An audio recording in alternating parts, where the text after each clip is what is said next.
chosen one. Yes, you, the one who felt the air change a moment ago before your mind had caught up with your skin. Before we begin, do something for me. Sit down. If there is a door near you, close it. Put your phone face down on the table, screen against the wood where nothing can reach in and pull at you while we talk. Unclench your jaw, you didn't notice you were holding it, and breathe out, all the way out. Not the polite little breath, the long one, the one that empties you completely, and let the next breath arrive on its own without you deciding it. Good. That's the chosen one I'm speaking to. Now listen, because tonight something was read out loud that was never meant to be heard by the person it was said in front of. Somewhere in a room you were not standing in, a set of words came home wearing the name of the one who spoke them, and the room went cold. For a long time, they talked about you when you were not there. That is the part I want you to hold still and look at, because you have felt it for years and never let yourself fully believe it. They talked in hallways, in the quiet after you left the table, in messages you were never copied on, in the small gaps of the day where they were sure the door was shut and the record was blank. They said the things people only say when they are certain the subject will never hear it back. And they built on that certainty. Everything they said as if it would evaporate the second it left their mouth. As if a word spoken behind a person is a word that never happened. That was the whole assumption. Say it in the dark, and the dark keeps it. This week, that assumption broke. It was not loud. That is what I need you to understand from the start. It did not arrive as a scandal or a scene. It arrived as a stillness. Maybe a sentence you once said in private got repeated back to you, almost word for word, by someone who had no way of knowing it, and you felt the ground tilt. Maybe a person who was cold to you for a year went suddenly, strangely careful. Maybe a name came up in a room you were not in, and everyone at the table got very quiet at the same moment, the way a room gets quiet when it hears its own voice played back to it. But somewhere, the temperature in a room dropped. Not because you accused anyone, you didn't say a word. It dropped because the words they said about you, in the places they thought were sealed, were read back in the open, with their name attached, and yours nowhere on the page. Here is what they are only now beginning to process, chosen one. Nothing they said about you was ever actually gone. Every dismissal, every quiet cut delivered to someone else about you, every version of you they handed to people who had never met you, so the room would be against you before you walked in. None of it dissolved. It was kept. It was held somewhere, patiently, without a sound. And it waited for the one condition under which it becomes a weapon that only points one direction. The moment it is read aloud, in daylight, with the speaker's own name stamped on it. They thought they were talking. They were dictating. They thought the room was empty. The room was listening. They thought the words fell to the floor and died. The words were being written down in their own voice, in their own phrasing, on a page that has just been turned face up. And here is the part that will keep them awake. Their own mouths built the case. You did not have to gather a single thing. You did not have to prove you were wronged. You never repeated what was said. You never carried it, never forwarded it, never used it. Which is exactly why, when the words came back into the light, there were only their fingerprints on them and none of yours. Imagine this, an old house, and in the corner of every room, so ordinary that nobody ever counts it, there sits a scribe, unpaid, unthanked, never introduced. The people of the house live their loud, ordinary lives. They argue, they gossip, they say the cruel, easy things people say when they believe only the walls are listening. And the scribe, in the corner, writes it all down, every word, in the speaker's own turn of phrase, so there can be no mistaking whose it was. For years, nobody thinks of the scribe, because a person who never interrupts is a person you forget is in the room. And then one evening the scribe stands and opens the book and begins to read the house back to itself. And every person in that house goes cold at the same instant, because they are hearing, in their own words, exactly what they said when they were sure no one was keeping the account. That is the room. That is this week. And chosen one, let me set something down for you before we go one step further. No, you did not imagine it. No, you were not being paranoid all those times you felt talked about and told yourself you were making it up. No, you did not fail to defend yourself in the rooms where it happened. You could not defend yourself in a room you were not in. That was never your assignment. Your only assignment was to keep your own mouth clean while theirs kept filling the page.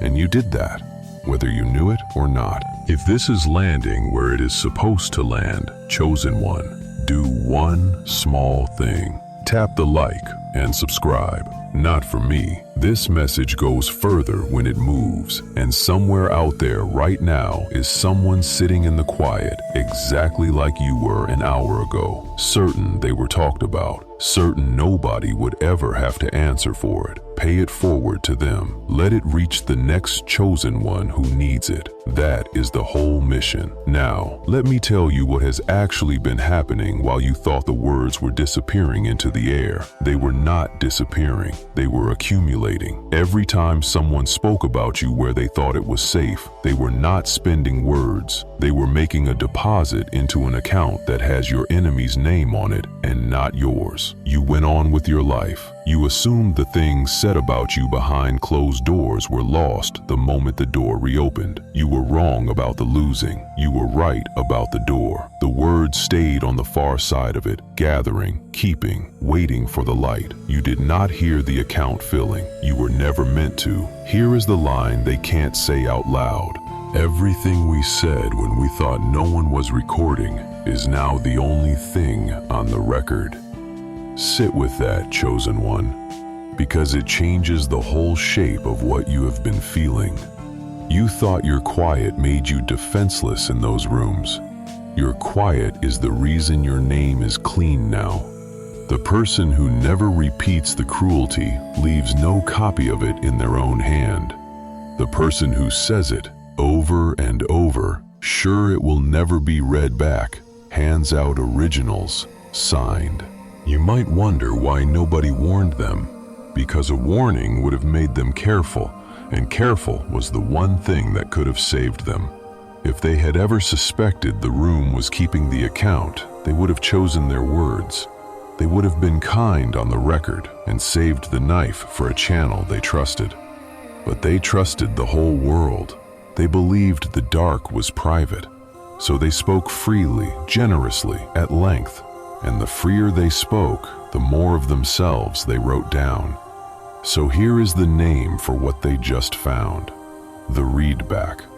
Not a person, not an accusation, a property of words themselves, that they are never as gone as the one who speaks them believes. That a thing said behind someone is a thing said into a keeping place, and the keeping place has exactly one door out. And that door opens onto daylight, into a room where the words are read aloud in the voice that made them, with the name that owns them, while the one they were said about stands to the side, untouched, unstained, holding nothing. They have discovered the readback, and that is a thing you cannot undiscover, chosen one. Once a person understands that their own words are being kept and will one day be read in their own name, they can never again speak freely about anyone. The confidence that let them talk about you so easily is gone for good, because now every sentence feels like a deposit they will have to answer for. You did not take that from them. Their own words did. Look around your own life for a moment. Not the big story, the small rooms. There is an office somewhere right now where someone is being talked about in the low voice people use for it, quietly, endlessly, always when they step away for coffee. And the one being discussed says nothing, because they have nothing to say to a conversation they are not invited into. Then one day, a message meant for a small circle lands, by the smallest slip, in front of a person who was never supposed to see it. And there it is, the words, the names, the dates, in the speaker's own phrasing. Nobody shouts. The office simply goes very still. The loud ones get very quiet, and the subject becomes the only person in the building with a clean pair of hands. There is a family somewhere where one person shapes the story of another, decides who was difficult, who embarrassed everyone, who is not to be trusted, and carries that shaping carefully from ear to ear at the edges of gatherings. And the one it is about never argues, just grows quieter. And then, years on, the family remembers out loud, compares notes, and the phrasing lines up too neatly, the same words having reached each of them from the same single mouth. Nobody accuses. The story simply turns over and lands at last on the one who shaped it. There is a friend group where somebody is discussed constantly, and they are the only one not told. Then the talk travels one step too far and reaches a person who kept every message, and one afternoon those words are read back in the open, exactly as they were written. And the room learns in a single minute who authored what it had all been repeating. So here is the law underneath all of it, chosen one. Words spoken about you in the dark do not belong to the dark. They belong to whoever's name is on them. And the name is always the speaker's, never the subject's. Say that to yourself twice. The one who is talked about owns none of the words said about them, not one. They did not choose them, did not speak them, cannot be charged with them. But the one who spoke them owns every syllable, forever in their own voice, whether they remember saying it or not. That is why the readback only ever burns one direction. You cannot be convicted of what was said to you. They cannot be acquitted of what was said by them, which raises the obvious problem. If your name was always clean, why did the whole thing feel for so long like it was going to fall on you? Because a word spoken about you lands on your skin before it lands on the record. You feel the sting first, and the sting feels like guilt even when you did nothing. The way an accusation makes an innocent face go hot. So you carried the heat and mistook it for a verdict. But heat is not a name. The sting fades. The record does not. And the record has never once in the history of talking had the subject's name on the cruelty. Only the speaker's. So let me show you exactly how it works, chosen one. 12 pieces, one at a time. Now, before we go any further, this is the part where the room thins out. Some of you came here out of curiosity. You saw the title, you felt a small pull, you clicked. There is no judgment in that, but right around now, the merely curious start to drift. They go looking for the next voice, the next promise, the next easy thing. Let them go. This was never built to hold everyone. The ones this was made for are doing the opposite. You got quieter. Something in your chest went still, the way it goes still when a stranger says your own private thought out loud. You are leaning in because you already know we are about to name the thing you have been carrying without words for a very long time. If that is you, chosen one, do this one thing. Go down to the comments and drop the number 999. Just that, not for luck, not because it is trending. 999 is the number of a thing completed, a circle closing, a season reaching its end, and that is exactly what this is. Drop it as a quiet hand raised in a still room, a plain signal that you are locked in and you intend to hear this all the way through. I will see it, others will see it, and they will know they are not the only ones sitting with this tonight. And while you are there, the like and the subscribe keep this reaching the people who need it. Here is what comes next, not more comfort. 12 pieces, laid out in order, precise and step by step, showing you exactly how the words were kept, how they came home, and why the room went cold the moment they were read. Number 1. The moment the room went cold. They did not go still because of what you said. They went still because they finally heard what they said, in their own voice, out in the open. What happened in that room had almost nothing to do with you. You were not even there for most of it. You have been standing somewhere else entirely, wondering if you said something wrong, replaying your own words, hunting your own sentences for the one that turned the weather against you. It was none of them. The cold did not come from your mouth. It came from theirs, returned. Because in that instant, something clicked. Every offhand thing they had said about you, in every room they thought was sealed, stopped being scattered private moments and became one continuous document, read straight through, in order, in their own phrasing. For years, those words sat in separate drawers of their memory, filed as jokes, filed as venting, filed as things that did not count because no one who mattered heard them. And then, all at once, the drawers opened together, and it was not venting anymore. It was testimony. Imagine this, a courtroom with no drama in it at all.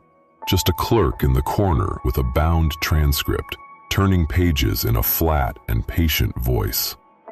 And the person in the room listens, half bored, until slowly it dawns on them that the words being read are theirs, spoken months ago, in a place they were sure was private, recorded by nothing they can name, and now read back in a voice with no cruelty and no mercy in it, only accuracy. They cannot object because you cannot object to your own words. They cannot deny it because the phrasing is unmistakably theirs. All they can do is sit and go cold as their own mouth from months ago fills the room. That is what happened, not a trial, a reading, and you did not schedule it.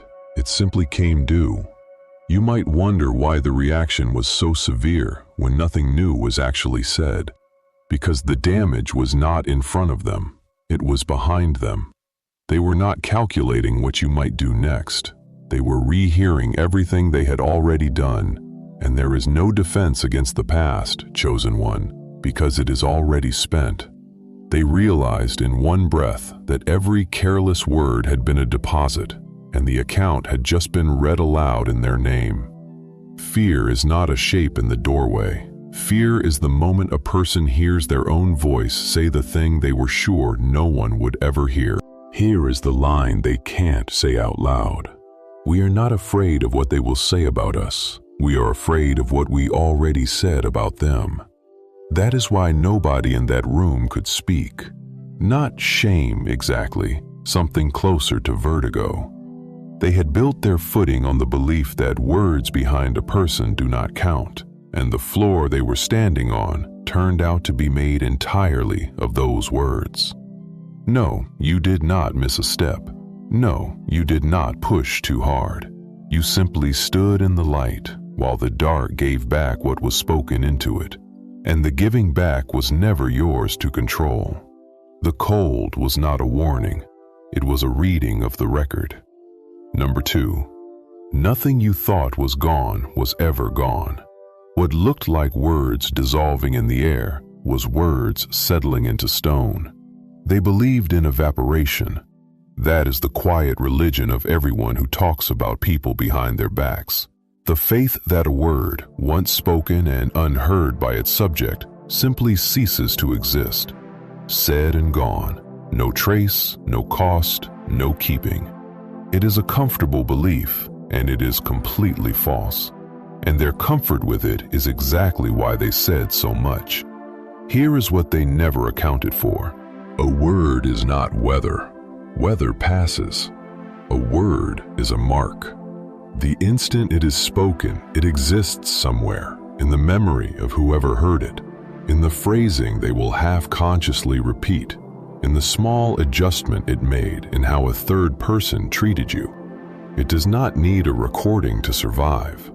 It survives in people, a far more durable medium than any machine, because people carry words across years and cannot help, eventually, saying where they got them.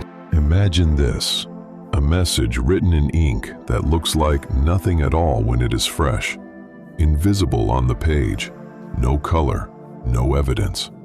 Exactly the kind of writing a person does when they are sure it will never be read. And they set it down and walk away, certain the page is blank. But that ink was never blank. It only needed time, or warmth, or the right light. And slowly, over the season, the letters darken and rise to the surface, until the page that looked empty is dense with everything that was written on it, in the writer's own hand, undeniable. They did not think they were writing anything. They were writing in the ink that develops. You have been treating your own history the same wrong way they did, chosen one. You assumed the cruel things said about you were gone because you could not hold them up. But you were reading a page that had not developed yet. It was never empty. It was darkening the whole time. So you might ask, why does this matter now when the words are old? Because old is exactly when the ink comes up. A fresh word can still be denied. I never said that. You misheard. That is not what I meant. A word that has aged in a dozen memories, that has been repeated and confirmed and cross-checked against everyone else who heard it, cannot be waved off. Time did not erase it. Time cured it, the way a mark cures into permanence. Here is the line they can't say out loud. We thought it would fade. It was developing. Notice what that means for you.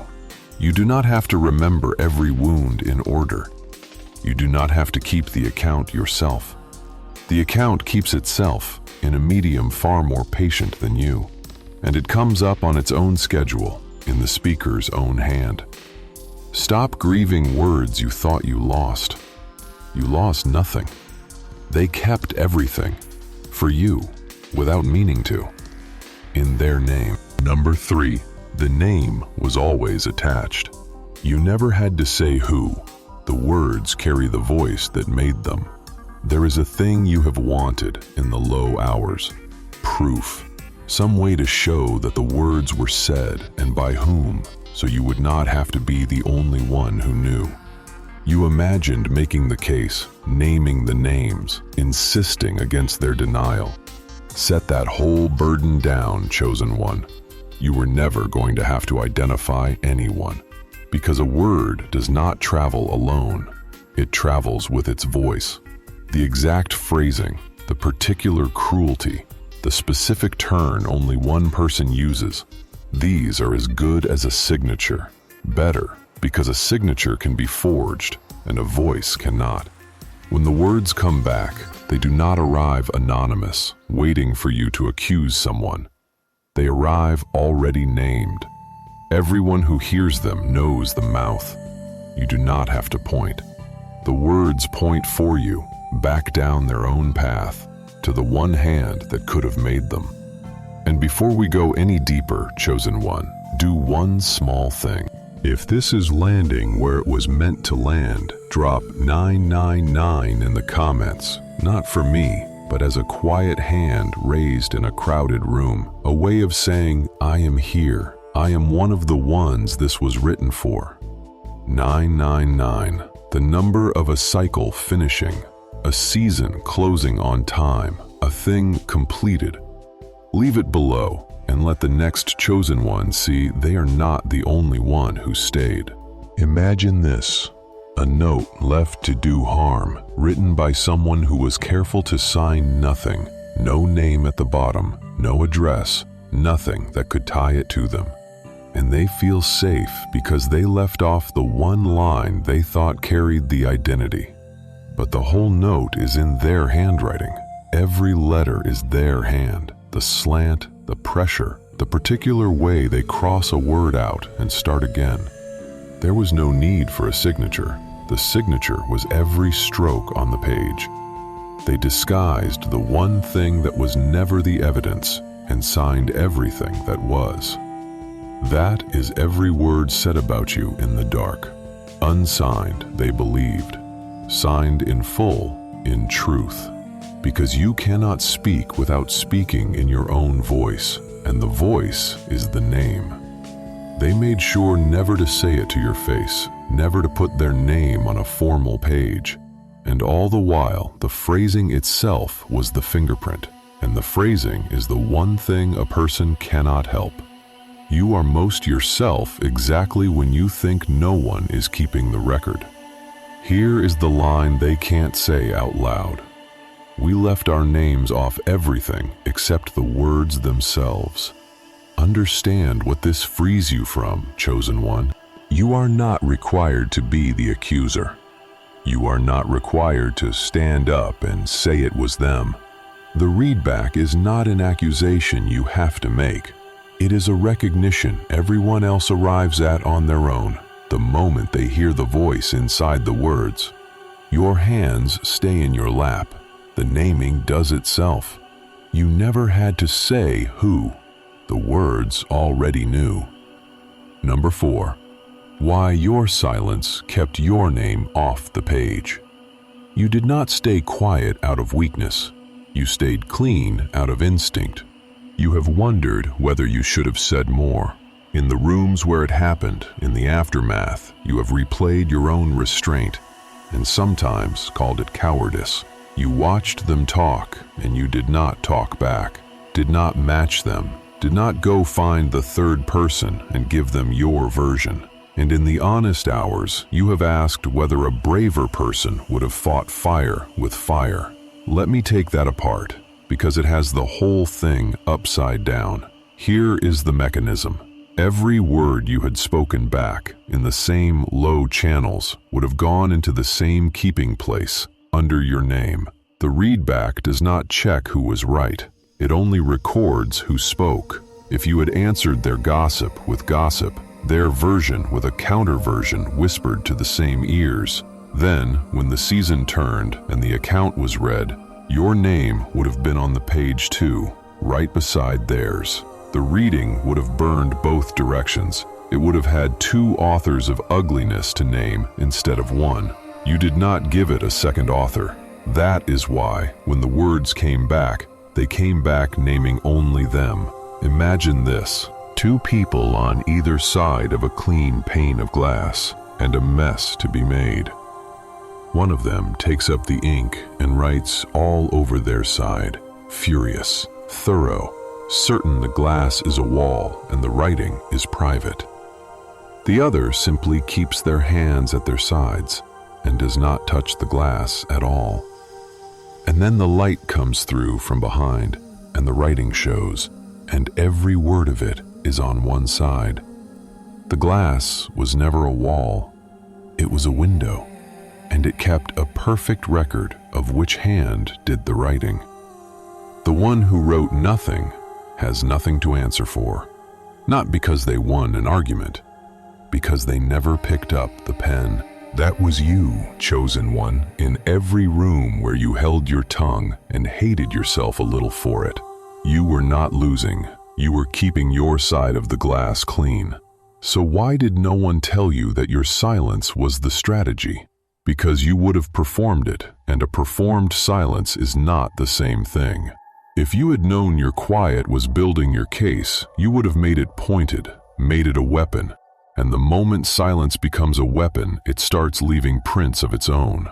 The only silence that keeps your name off the page is a silence you keep for your own sake, not to win. Yours was real. That is why it worked. Here is the line they can't say out loud. We kept talking. They kept quiet. Now only one of us is quotable. So stop auditing your restraint for cowardice. No, you did not fail to stand up for yourself. No, you did not let them get away with it. You simply refused to co-sign the ugliness.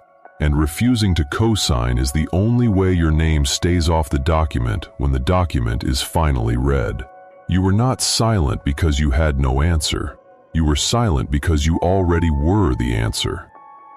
Number 5. Everyone they told became a keeper of it. To talk about you at all, they had to hand out copies. Here is the part they never thought through, because it is invisible from inside the doing. A word said about you behind your back cannot do its work in private.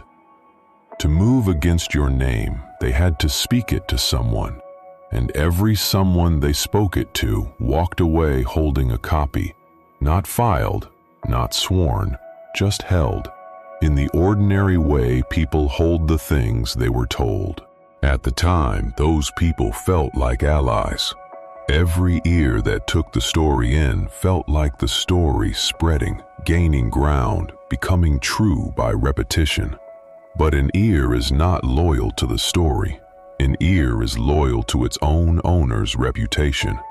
And when the season turns, and it always turns, every one of those keepers faces a small, private choice.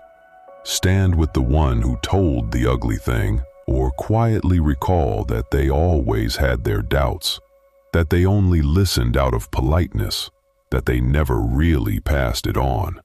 Human beings, offered that choice, choose themselves, which means every ally becomes a keeper, and every keeper, in the end, is a place the words are stored, ready to be read back in the speaker's name the moment it is safer to have heard than to have said.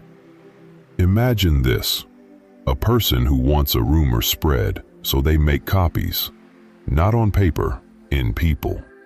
They tell 10, and the 10 become 10 holders of the exact words, 10 memories with the phrasing and the mouth attached. It feels, on the day, like 10 times the reach, but it is also 10 times the evidence. Every holder is a page that can be read from.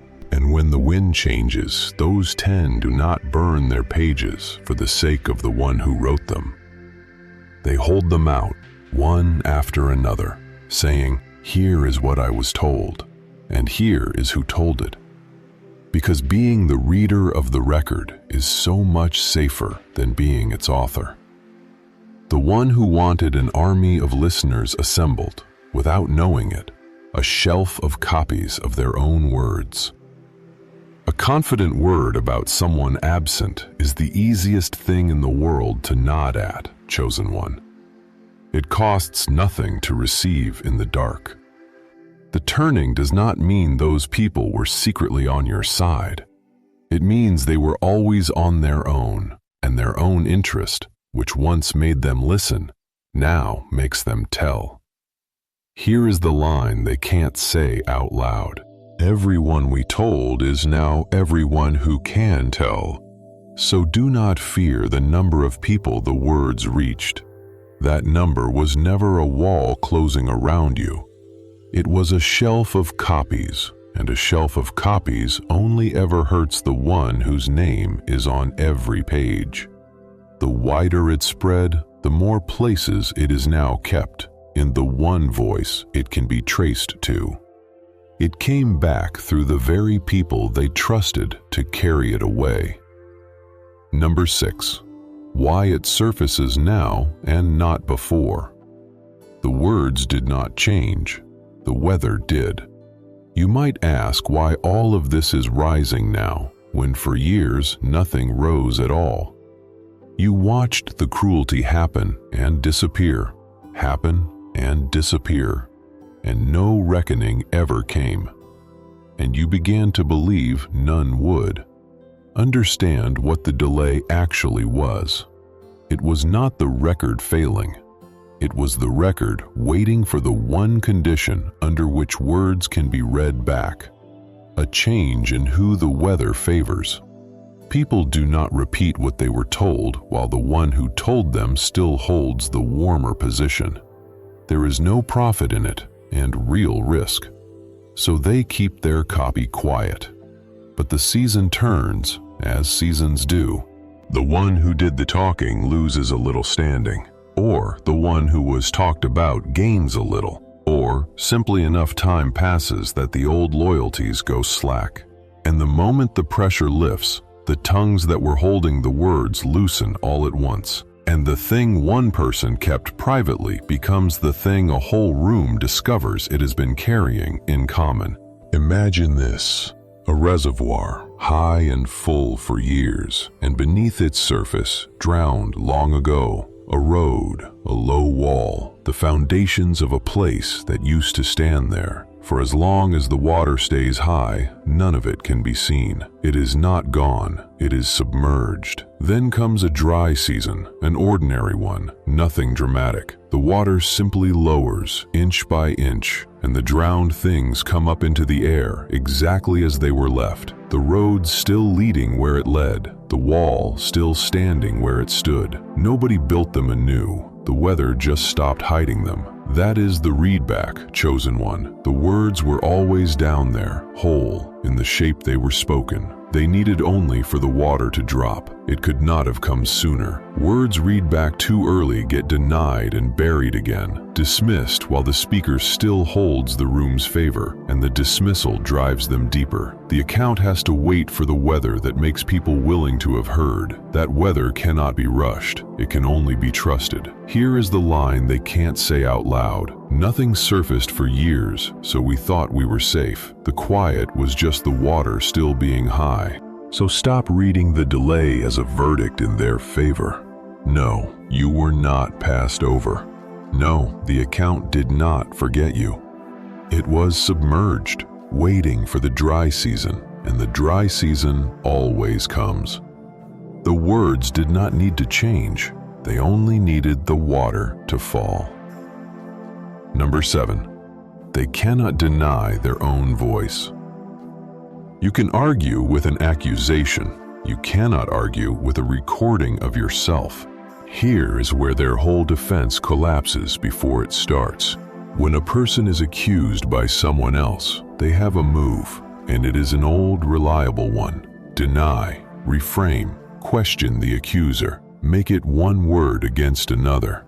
That move has saved careless people for as long as there have been careless people. It requires only that the evidence be someone else's claim. But the readback is not someone else's claim. It is their own words, in their own phrasing, confirmed by everyone who heard them. And against your own words, there is no move. Understand what this does to them. They reach for the reframe, and there is nothing to reframe. Because it is not a characterization, it is a quotation.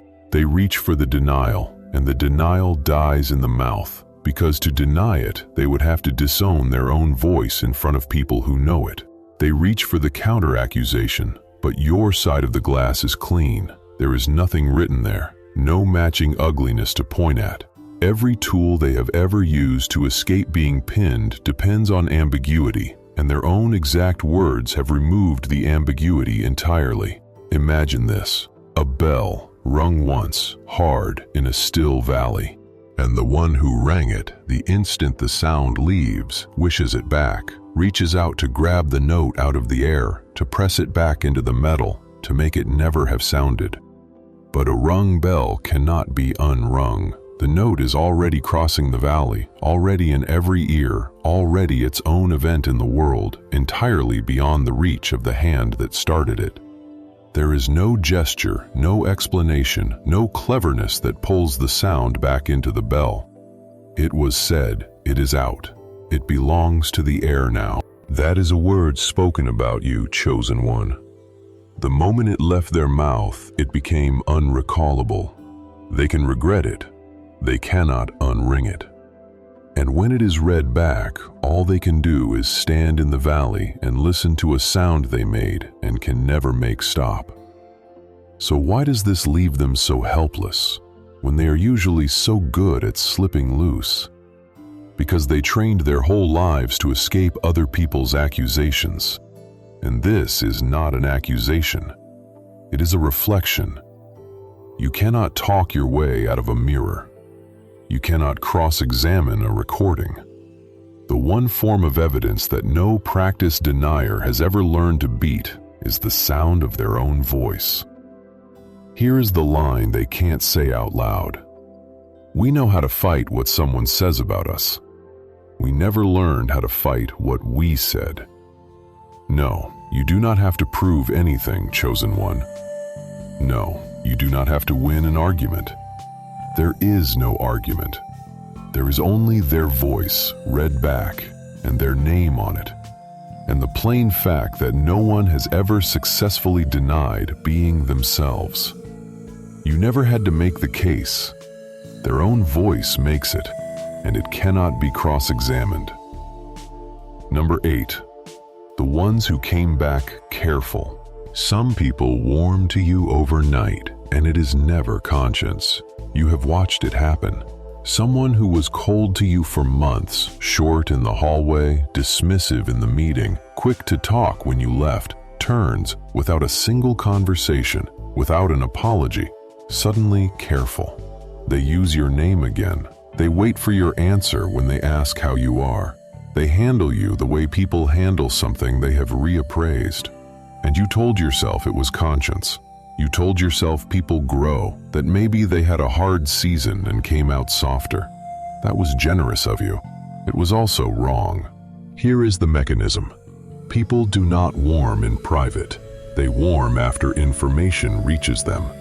Somewhere, in a room you were not in, the words came back. Maybe not the ones about you, maybe just the general fact that words are coming back now, that the account is being read, that the season has turned and the water is dropping. And the ones who had spoken freely felt it before they could name it. They did not repent, they recalculated. They understood, in some wordless way, that the things said in the dark are being brought into the light with names attached, and they adjusted their behavior toward you the way a person adjusts when they realize the record is open. Imagine this, a group of people talking loosely at a long table, comfortable, careless, until one of them notices a small light blinking in the corner that none of them had seen. The plain evidence that the room has been keeping account the whole time. Nobody announces it. But one by one, as each person's eyes find that light, their manner changes. They sit up. They choose their words. They become, all at once, courteous. Not because their hearts changed in that instant, because they understood, all at once, that they were on the record and had been the whole time. That is what the sudden politeness is, chosen one. Not a softening of the heart, a discovery about the room. And no one will tell you what they realized, because to explain the new courtesy, they would have to admit what the old carelessness was. So they just get careful and let you guess and hope you read it as growth. Here is the line they can't say out loud. We did not start respecting them. We found out we were being quoted. Notice what this explains. The colleague who stopped talking over you, the relative who suddenly remembers your birthday, the old friend with the oddly formal message. None of it was an awakening. It was people adjusting to the discovery that the room keeps the account and their name is in it. So stop rewriting their change into something kinder than it is. They did not come back to you. They came back to the record. Number 9, their sleepless rereading. They are not planning their next move. They are trying to remember exactly what they said. Something changed in them the moment they understood, and it is not rage, and it is not planning. It is rereading. A slow, private, unending effort to reconstruct their own words, to go back through every room they spoke in and remember exactly what they said and to whom and how it would sound read aloud. They lie awake not scheming against you. They lie awake auditing themselves. Because that is what a person does when they learn the record is open. They do not think forward. They think backward, frantically, trying to inventory every careless sentence, dreading the ones they cannot fully remember. editing in their minds the phrasings they wish they had softened. They are not asking what to do about you. They are asking what precisely they already did and how much of it can be read. Imagine this. A person who wrote letters for years, freely, cruelly, certain each one was burned on arrival, and who learns, one evening, that the letters were kept. Every one. And now they cannot sleep because they are trying to remember what they wrote.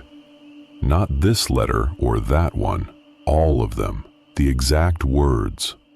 And they cannot. Memory does not keep our cruelty as faithfully as our victims' witnesses do, so there is a gap, and into that gap pours dread, because the letters they cannot remember are the ones that will be read, in full, in their hand, while they sit there having forgotten the very sentences that condemn them. That is where they live now, chosen one. Not in the future, planning against you, in the past, rereading themselves and finding they cannot recall the half of it. You might wonder why they cannot simply let it go. Because there is no single thing to let go of. It was not one word. It was a habit of words spread over years across rooms to people whose memories they cannot audit. A single slip could be remembered, braced for, managed. A career of careless talk cannot be inventoried. So the rereading never finishes, and an unfinished account does not fade. It circles. Here is the line they can't say out loud. We cannot defend it because we cannot even remember all of what we said. Notice what this costs them, chosen one. Their attention is now permanently divided. Part of them is here, and part of them is back in some ordinary afternoon, rehearing themselves, dreading a sentence. They are not building anything, they are auditing. And a person auditing their own past is not competing with you in the present. They have taken themselves off the board and do not know it yet. Let them keep rereading. The account was never theirs to close. Number 10. They cannot warn anyone. There is no way to say what is coming without saying what they did. Here is the trap inside the trap, and it is entirely of their own making. When people sense danger, their instinct is to warn, to tell an ally, to raise an alarm, to get ahead of it. But this danger cannot be spoken aloud, because to describe it is to confess it. What would they even say? Watch out, the things I said about that person are being read back with my name on them? There is no version of the warning that does not require them to first admit the words. So they cannot reach for help. They have to carry it alone, in silence. And a thing carried alone in silence only gets heavier. Understand the mechanism. To warn someone, you have to name the threat. And the threat here is not an outside force with a neutral name. The threat is their own record. To say the readback is coming, they would have to say what will be read. Every attempt to seek protection becomes an act of self-incrimination. So the smart move, the only move, is to say nothing, which means every one of them is now sitting alone with a thing they cannot describe to a single other person without making it worse. Imagine this.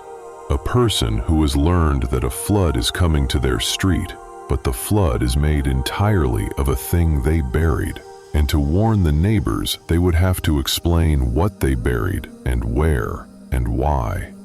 So they say nothing. They watch the water rise and they keep their mouth shut, and they cannot knock on a single door, because the only warning they could give is a confession. Their neighbors sleep. The one who knows lies awake, guarding a secret that is also the danger, unable to spend it on rescue because spending it is the ruin. That is where they are, chosen one, surrounded by people they cannot warn, holding an alarm they cannot ring. So why can they not simply come to you, get ahead of it, apologize before it lands? Because to apologize, they would have to name what for and naming it puts the words in the air one more time in their own voice, freshly. The apology is another deposit. There is no clean way out that does not first admit the thing. So they stay silent and hope is not a plan. Here is the line they can't say out loud. We cannot ask anyone for help because the help would have to start with us confessing. Chosen one, this is why the readback is so complete. It is not that they lack allies, it is that the one thing that could rally allies, an explanation, is the one thing they cannot afford to give. Their silence now is not strength, it is the muzzle their own words put on them. So let them sit with the alarm they cannot sound. The silence they are keeping is the same silence they once trusted to keep their words, and it keeps them just as faithfully now. Number 11. You were never the one on trial. The reading is not about you. Your name is the clean column, not the accused. There is a posture you have been holding, and it is time to set it down. The posture of the defendant. All this time you have carried yourself as though you were the one who would have to answer, as though when it all came out, you would be standing in the middle of it, explaining yourself, proving you were wronged, defending your own name against everything that had been said. That posture has bent your back for years. Straighten up. You were never the defendant here. Think about who a reading actually indicts. Not the subject of the words, the speaker of them. When the account is read, the room does not turn to look at you and ask you to account for what was said about you. That would be absurd. You did not say it. The room turns to the one whose voice it is. You are not in the dock. You are not even a witness who has to testify. You are simply the name that appears nowhere on the ugly side of the page, the clean column in a ledger where all the debt is written under someone else's heading. Imagine this: 2 accounts in one book, kept over a long, hard year. On one side, someone who spent and spent words, spent other people's ears, drew down their own name to move against it.